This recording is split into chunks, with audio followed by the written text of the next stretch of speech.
Dhaka premier league ঘিরে অনিশ্চয়তার দায় ক্লাবগুলোকে দিলেন বিসিবি সহসভাপতি ফারুক আহমেদ। এক মাসেরও বেশি সময় ধরে সভাপতি আমিনুল ইসলাম দেশে অবস্থান না করলেও কোনো কিছুই থেমে নেই বলে দাবি করেছেন সাবেক এই অধিনায়ক।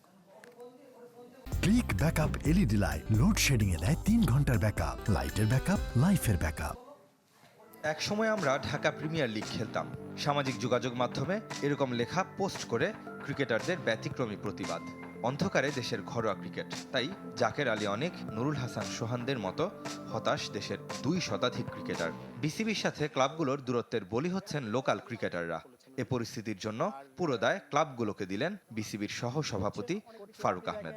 প্রিমিয়ার লিগটা একান্তই ক্লাবগুলোর ব্যাপার এবং আমি ক্লাবগুলোকে বারবার আহ্বান জানিয়েছি যে আপনারা যেই জিনিসই করেন আলটিমেটলি ক্রিকেট বোর্ড থাকবে, 4 বছরের জন্য নির্বাচিত হয়েছে এবং তারা কি হবে এটা চিন্তা না করে ক্রিকেটটা মাঠে করানো দরকার। এই ক্লাবগুলোকে আমি অনুরোধ করবো, এখনও আপনি সময় চলে গেলে কিন্তু এটা আর আসবে না। হয়তো বা ক্রিকেট বোর্ড হয়তো বদলে গেল এক সময়, কিন্তু এই সময়টা কোথায় পাবেন?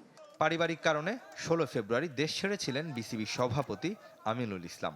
রাজনৈতিক পালাবদল, ক্লাব, জেলা ও বিভাগীয় সংগঠকদের লিখিত অভিযোগ, যার পরিপ্রেক্ষিতে জাতীয় ক্রীড়া পরিষদের তদন্ত কমিটি গঠন, পরিচালক পদ থেকে আমজাদ হোসেনের পদত্যাগের মতো একাধিক ঘটনা ঘটে গেছে এর মাঝে। বিসিবি বসের দেশে ফেরা নিয়ে অনেকেই সন্দিহান থাকলেও এ মাসেই কাটছে শঙ্কার মেঘ। উনি আসবেন হয়তো এই মাসের শেষে বলেছেন উনি। রুটিন কাজ আপনি দেখেন কিচ্ছু বন্ধ নাই, কিন্তু আপনার বিসিএল চলছে, এনসিএল চলছে, so cricket as a whole চলছে, বাট অন্য যে জিনিসগুলো আছে এগুলো চলবেই। আসলে এগুলো নিয়ে কোনো মন্তব্য করার কিছু নাই। ক্রিকেটে ফেরাতে শুধু সাকিব নয়, মাশরাফিকে নিয়েও ভাবছে বিসিবি। রিদওয়ান শোয়েব, চ্যানেল 24, ঢাকা।